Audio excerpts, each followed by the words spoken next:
Ayan guys, update tayo. Mag-open tayo sa account natin. Ayan. So, dito home, airlines, bus, hotel, holiday, insurance, ferry, visa, at dito natin makikita ang ating pera. Kung magkano ang pera natin at yung income ninyo kung meron kayong business na ganito. So, dito homes, ang homes dito natin malalaman yung mga pangalan natin. Ayan.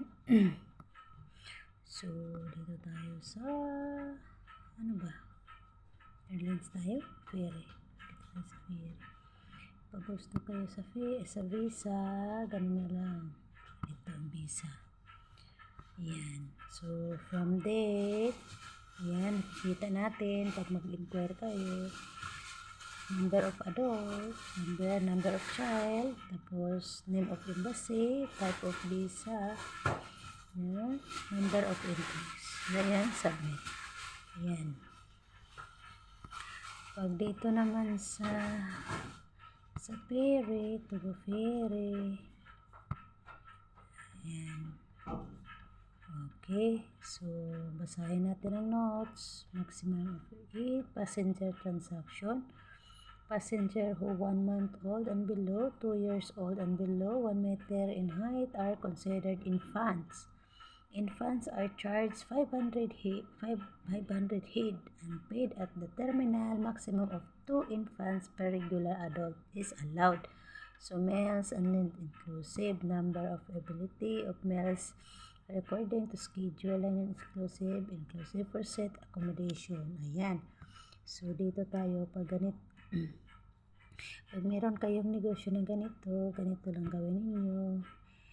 Ayan. Kung meron kayong client na mapag-inquire sa inyo, dito ninyo makikita. So, galing kayo dito, ang origin, galing kayo kung saan kayo ngayon nakatira. So, example,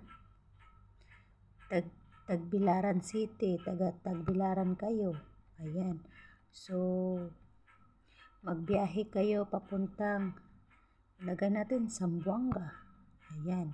So, travel kayo pang Zamboanga. Tapos, kung gusto ninyo na month, so, nag-start sila sa August, wala silang July. So, August, September, October, November. So, ang last is November. So, gusto natin ay, ang gusto ko is 27.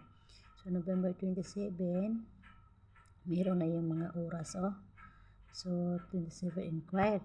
Ayan, ang gagawin nyo.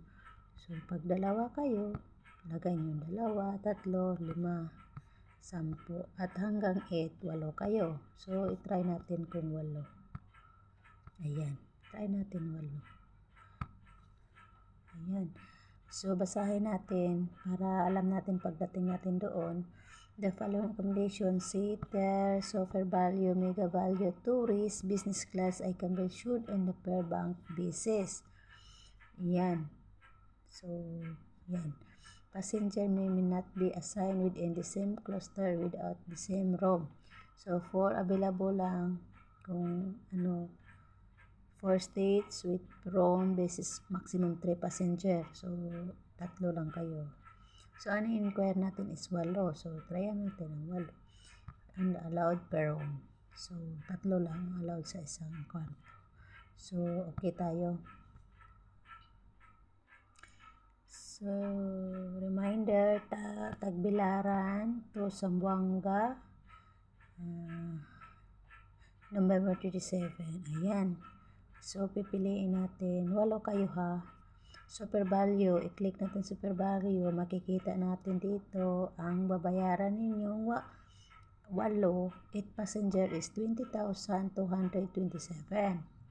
So, dito tayo sa mega.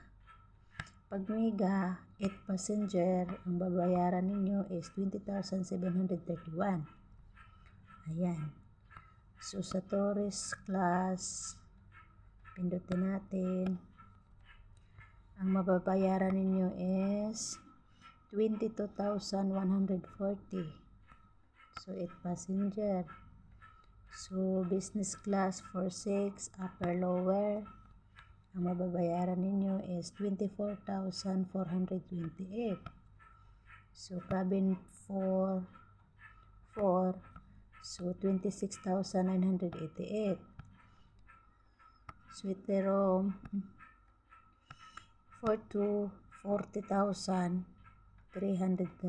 Mahal pala itong suite room. State room 4, mahal. 39,389. So, 8 passenger. Bakit ang mahal itong natin? Kasi ang sinesearch natin is 8 kayong passenger na kasamang magbakasyon. Ayan. So, yan makikita naman natin. Basa lang kayo sa mail, sa boarding requirements, sa ID, kung ano ang nakalagay dyan. Ayan. So, basahin nyo na lang. Kung may mga bata, may student ID, kapaniin, so ganun, pwede din. Ayan. Yan ang ating mga update. 8 passenger to siya. To Gupire, Tagbilaran City to Zamboanga City. November 27.